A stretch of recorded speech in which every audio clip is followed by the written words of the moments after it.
Hi, welcome back to cherry vlogs Kannada. ನಾನು ಸರಸ್ವತಿ. ಎಲ್ಲರೂ ಹೇಗಿದ್ದೀರಾ? ಚೆನ್ನಾಗಿದ್ದೀರಾ? ನಾನು ಕೂಡ ತುಂಬ ಚೆನ್ನಾಗಿದ್ದೀನಿ ಅಂತ ಹೇಳ್ತಾ ಬನ್ನಿ ಇವತ್ತಿನ ವೀಡಿಯೋನ ಸ್ಟಾರ್ಟ್ ಮಾಡೋಣ. ಸೊ ವಿಡಿಯೋ ಸ್ಟಾರ್ಟ್ ಮಾಡೋದಕ್ಕೂ ಮುಂಚೆ ಇನ್ನೂ ಯಾರೆಲ್ಲ ನನ್ನ ಚಾನಲ್ನ ಸಬ್ಸ್ಕ್ರೈಬ್ ಮಾಡಿಲ್ಲ, ಪ್ಲೀಸ್ ಸಬ್ಸ್ಕ್ರೈಬ್ ಮಾಡಿ, ಸಪೋರ್ಟ್ ಮಾಡಿ.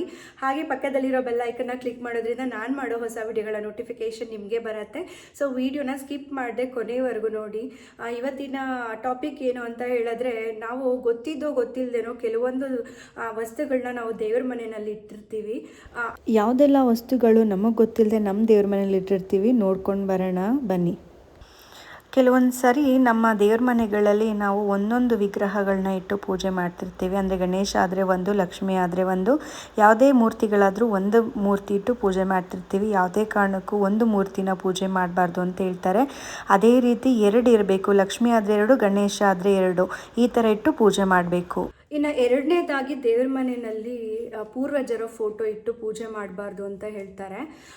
ಪೂರ್ವಜರ ಫೋಟೋ ಯಾವ ದಿಕ್ಕಲ್ಲಿ ಇಡಬೇಕು ಅದೇ ದಿಕ್ಕಲ್ಲಿ ಇಟ್ಟು ಪೂಜೆ ಮಾಡಬೇಕೇ ಹೊರತು ದೇವ್ರ ಮನೆಯಲ್ಲಿಟ್ಟು ಪೂಜೆ ಮಾಡಬಾರ್ದು. ನಾವು ದೇವ್ರಿಗೆ ಮಾತ್ರ ದೇವ್ರ ಮನೆಯಲ್ಲಿ ಪೂಜೆ ಸಲ್ಲಿಸ್ತೀವಿ ಹೊರತು ಪಿತೃದೇವತೆಗಳಿಗೆ ನಾವು ಯಾವುದೇ ಕಾರಣಕ್ಕೂ ದೇವ್ರ ಮನೆಯಲ್ಲಿ ಪೂಜೆ ಮಾಡೋದಿಲ್ಲ.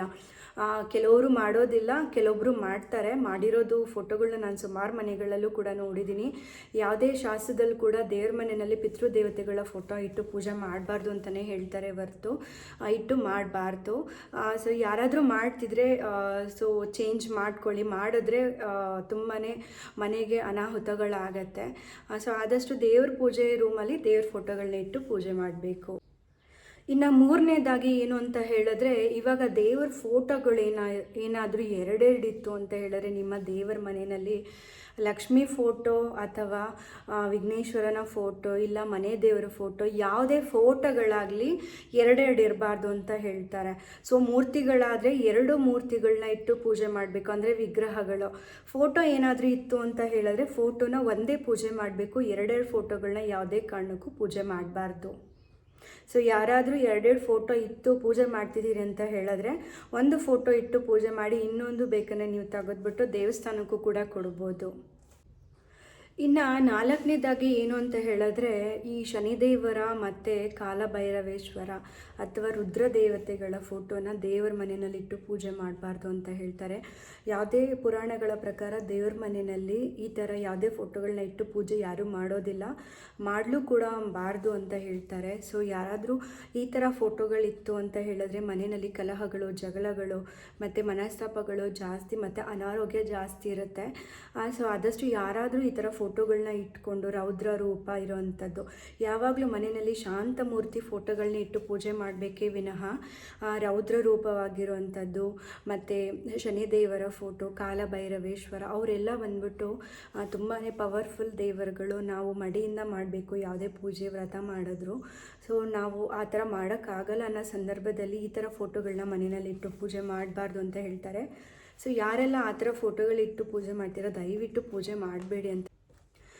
ಇನ್ನು ಐದನೇದಾಗಿ ಏನು ಅಂತ ಹೇಳಿದ್ರೆ, ದೇವ್ರ ಮನೆಯಲ್ಲಿ ನಾವು ಪೂಜೆಗೆ ಬಳಸೋ ಅಂಥ ಅಕ್ಕಿ ಏನಿರುತ್ತೆ ಅದನ್ನು ನಾವು ಅಕ್ಷತೆಗೂ ಕೂಡ ಬಳಸ್ತೀವಿ ಮತ್ತು ಕಳಶದ ಕೆಳಗಡೆ ಇಡೋದಕ್ಕೂ ಕೂಡ ಬಳಸ್ತೀವಿ. ಆ ಅಕ್ಕಿ ಯಾವಾಗಲೂ ಪರಿಶುದ್ಧವಾಗಿರಬೇಕು. ಅದು ಬಂದ್ಬಿಟ್ಟು ಅಕ್ಕಿ ಶುದ್ಧವಾಗಿ ಅಂತ ಹೇಳಿದ್ರೆ ಈ ನುಚ್ಚಕ್ಕಿ ಅಂತೆಲ್ಲ ಬರುತ್ತಲ್ಲ, ಆ ನುಚ್ಚಕ್ಕಿನ ಬಳಸಬಾರ್ದು ಯಾವುದೇ ಕಾರಣಕ್ಕೂ. ಅದು ಪರಿಶುದ್ಧವಾಗಿರಬೇಕು, ಕ್ಲಾರಿಟಿ ಇರಬೇಕು. ಅಕ್ಕಿ ಅಂತ ಹೇಳಿದ್ರೆ ಕ್ಲಿಯರ್ ಆಗಿರಬೇಕು. ಯಾವುದೇ ಕಾರಣಕ್ಕೂ ನುಚ್ಚಕ್ಕಿನಲ್ಲಿ ಕಳಶಕ್ಕೆ ಅಕ್ಕಿ ಹಾಕೋದಾಗಲಿ ಅಥವಾ ಅಕ್ಷತೆಗೂ ಕೂಡ ನುಚ್ಚಕ್ಕಿನ ಬಳಸಬಾರ್ದು. ಅಕ್ಕಿ ಶುದ್ಧವಾಗಿರಬೇಕು. ಸೊ ಇದು ಕೂಡ ಒಂದು ಫಾಲೋ ಮಾಡಿ. ಯಾರಾದರೂ ಗೊತ್ತಿಲ್ಲದೆ ಮಾಡ್ತಿರೋಂಥ ಮಿಸ್ಟೇಕ್ ಇತ್ತು ಅಂತ ಹೇಳಿದ್ರೆ ಅದನ್ನು ತಿದ್ಕೊಳ್ಳಿ ಅನ್ನೋ ಕಾರಣಕ್ಕೆ ನಾನು ಈ ವಿಡಿಯೋ ಮಾಡ್ತಾಯಿದ್ದೀನಿ. ಸೊ ಏನಾದ್ರು ತಪ್ಪು ಅನಿಸಿದ್ರೆ ನನಗೆ ಕಮೆಂಟ್ ಮಾಡಿ. ಇನ್ನು ಲಾಸ್ಟ್ ಆ್ಯಂಡ್ ಫೈನಲ್ ಏನು ಅಂತ ಹೇಳಿದ್ರೆ, ನಾವು ದೇವ್ರ ಮನೆಯಲ್ಲಿ ಯಾವುದೇ ಕಾರಣಕ್ಕೂ ನಿಂತಿರೋ ಲಕ್ಷ್ಮೀ ಫೋಟೋನ ಪೂಜೆ ಮಾಡಬಾರ್ದು ಅಂತ ಹೇಳ್ತಾರೆ. ಯಾಕಂತ ಹೇಳಿದ್ರೆ ಲಕ್ಷ್ಮಿ ಚಂಚಲೆ ಅಂತ ಎಲ್ಲರಿಗೂ ಗೊತ್ತಿರೋ ವಿಷಯನೇ. ಸೊ ಮನೆಯಲ್ಲಿ ನಿಂತಿರೋ ಫೋಟೋ ಇತ್ತು ಅಂದರೆ ಯಾವಾಗ ಹೋಗೋಣ ಅಂತ ಇರ್ತಾರೆ ಹೊರತು ಲಕ್ಷ್ಮಿ ನಿಂತಿರೋ ಫೋಟೋ ಯಾವುದೇ ಕಾರಣಕ್ಕೂ ಲಕ್ಷ್ಮಿ ಫೋಟೋನ ದೇವ್ರ ಮನೆಯಲ್ಲಿಟ್ಟು ಪೂಜೆ ಮಾಡಬಾರ್ದು. ಅದೇ ರೀತಿ ಲಕ್ಷ್ಮಿ ಕೂತಿರೋ ಫೋಟೋನ ಇಟ್ಟು ಪೂಜೆ ಮಾಡಬೇಕು ಅಂತ ಹೇಳ್ತಾರೆ. ಸೊ ಯಾವುದೇ ಕಾರಣಕ್ಕೂ ನಿಂತಿರೋ ಫೋಟೋ ಇಡಬಾರ್ದು. ಕೂತಿರೋ ಲಕ್ಷ್ಮಿ ಪದ್ಮಾಸನದಲ್ಲಾಗಲಿ ಕಮಲದಲ್ಲಾಗಲಿ ಕೂತಿರುವಂಥ ಲಕ್ಷ್ಮಿ ಫೋಟೋನ ಇಟ್ಟು ಪೂಜೆ ಮಾಡೋದ್ರಿಂದ ಲಕ್ಷ್ಮಿ ಅನುಗ್ರಹನೂ ಕೂಡ ಜಾಸ್ತಿ ಇರುತ್ತೆ. ಸೊ ಸೊ ನಿಂತಿರೋ ಫೋಟೋ ಇಟ್ಟು ಯಾವುದೇ ಥರ ಪೂಜೆ ಮಾಡಬಾರ್ದು. ಸೊ ಇದಿಷ್ಟೆಲ್ಲ ಕೇಳೋದಕ್ಕೆ ನಿಮಗೊಂದು ಟಿಪ್ಸ್ ಅಂತಲೇ ಹೇಳ್ಬೋದು. ಏನಂತ ಹೇಳಿದ್ರೆ, ನೀವು ಯಾರೆಲ್ಲ ಹಣಕಾಸಿನ ಸಮಸ್ಯೆ ಎದುರಿಸ್ತಾ ಇದ್ದೀರಾ ಮನೆಯಲ್ಲಿ, ಎಷ್ಟೇ ದುಡಿದ್ರೂ ಹಣ ನಿಲ್ತಾ ಇಲ್ಲ ಅಂತ ಹೇಳೋರಿಗೆ ಈ ವಿಡಿಯೋ ನೋಡ್ತಿದ್ರೆ ಒಂದು ಟಿಪ್ಸ್ ಅಂತಲೇ ಅನ್ಕೋಬೋದು. ಸೊ ಏನಂದರೆ, ಪ್ರತಿ ಶುಕ್ರವಾರ ಕಮಲದ ಹೂವಿನಿಂದ ಲಕ್ಷ್ಮಿಗೆ ಪೂಜೆ ಮಾಡೋದ್ರಿಂದ ನಿಮಗೆ ಏನು ಹಣದ ಸಮಸ್ಯೆ ಇರುತ್ತೆ ಅದು ಕೂಡ ಪರಿಹಾರ ಆಗುತ್ತೆ. ಸೊ ಈ ಟಿಪ್ನು ಕೂಡ ಫಾಲೋ ಮಾಡಿ. ಸೊ ಹೇಗೆ ಅನ್ನಿಸ್ತು ಇವತ್ತಿನ ವಿಡಿಯೋ? ಇಷ್ಟ ಆಯಿತಾ? ಇಷ್ಟ ಆದರೆ ಏನು ಮಾಡಬೇಕು? Like, share, comment and subscribe to my channel. So ಮತ್ತೆ ಸಿಗ್ತೀನಿ ಒಳ್ಳೆ ಕಂಟೆಂಟ್ಗಳು